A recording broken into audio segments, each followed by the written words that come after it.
Welcome to Penrose Learning, where we make understanding easy. In this video, I will explain how to get your PayPal client ID and secret key. First, navigate to the PayPal developer dashboard and log in using your usual PayPal account. Once logged in, you will notice an option to toggle between Sandbox for development and Live for real transactions.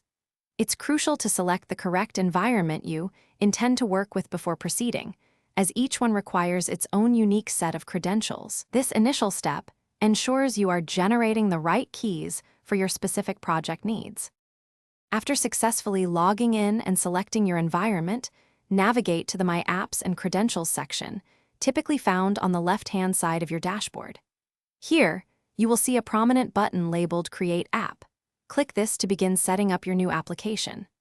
You will then be prompted to give your application a name, something clear and descriptive like My E-commerce Store Integration or Mobile App Payment Gateway. This name helps you organize your various projects efficiently within your developer account. Once your application is created, the system will instantly display your unique client ID on the screen. Directly below this, you will find a field for your secret key, which is initially masked for security reasons. Simply click the Show button next to it to reveal the complete secret key. These two pieces of information, the client ID and the secret key, are essential for authenticating your application with PayPal's APIs. Remember to copy both values and store them in a very secure location, never sharing them publicly.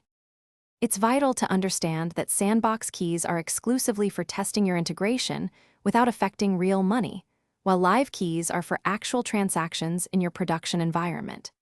The client ID publicly identifies your application to PayPal, and the secret key acts as a password, ensuring only your application can make authenticated API calls.